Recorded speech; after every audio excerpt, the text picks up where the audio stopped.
എടാ ആരിസേ, പിന്നെ നമ്മളിപ്പോ ഈ നോമ്പിന്റെ സക്കാത്ത് വരെ കൊടുത്തില്ല, പെരുന്നാളാവാനായി. അപ്പോ നമുക്ക് കൊടുക്കണ്ടേ? കഴിഞ്ഞ പ്രാവശ്യം നമ്മൾ റിയാസിനെ ഏൽപ്പിച്ചില്ലേ, അതേപോലെ തന്നെ റിയാസിനെ തന്നെ ഏൽപ്പിക്കാം നമുക്ക്. എടാ ഞാനേ ചെറിയ ലിസ്റ്റ് ഉണ്ടാക്കിയേനു, അപ്പൊ ഇതൊന്ന് നോക്ക്, ഇത് റെഡിയാണോ? ആ ഇത് മതിയടാ നിസാറേ. റിയാസേ, ആ ആരിസേ പറയടാ. എടാ നമ്മ സക്കാത്തിന്റെ പൈസ അയച്ചേക്കണ്. ആണോ? അത് ഞാൻ ഏറ്റടാ. ഞാൻ റീമിനെയും കൂട്ടി ക്ലിയർ ചെയ്തോളാ. ഞാൻ റിയാസിനെ വിളിച്ച് പറഞ്ഞേക്കണ്. അപ്പൊ അവനെല്ലാ കാര്യങ്ങളും കൈകാര്യം ചെയ്താ പറഞ്ഞേക്കണ്.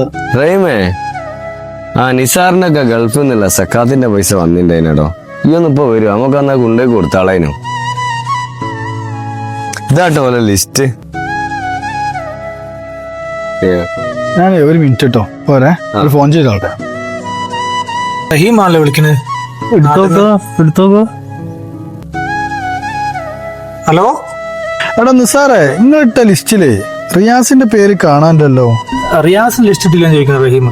റിയാസിന് ഇപ്പൊ എന്താ പ്രശ്നം?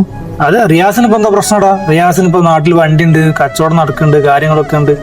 ഓന് ഒരു കുഴപ്പമില്ലല്ലോ. എടോ, ഓന്റെ കച്ചവടമൊക്കെ പൊട്ടി, ഓന്റെ വണ്ടി വരെ വിൽക്കാൻ വെച്ചിക്ക. നിങ്ങൾ ഈ പൈസ കുറച്ചീച്ച കുറെ ആൾക്ക് കൊടുക്കുമ്പോഴോ ആർക്കും എവിടെ എത്തൂല. നേരെ മറിച്ച് ഈ മുഴുവൻ പൈസ നിങ്ങൾ ഓന് കൊടുക്കുകയാണെങ്കിൽ ഓനതൊരു ഉപകാരത്തിൽപ്പെടൂ. അപ്പൊ നമ്മളെ കമ്പനിക്കാരയില്ലേ ഒരുത്തന്റെ ബാധ്യത നിങ്ങൾ ഒഴിവായി കിട്ടില്ലേ, അതന്നല്ലോടാ നമ്മൾ ചെയ്യേണ്ടി. റഹീമേ, ഈ ഒരു കാര്യം ചെയ്യ്, ആ പൈസ മൊത്തം ഓനോ എടുക്കാൻ പറയും. ഇപ്രാവശ്യത്തെ സക്കാത്ത് ഓന്റെ ബാധ്യതകൾ തീരട്ടെ. ഓനെ കഴിഞ്ഞിട്ടല്ലേ നമ്മൾ ബാക്കിയുള്ള എല്ലാവരും ഉള്ളൂ.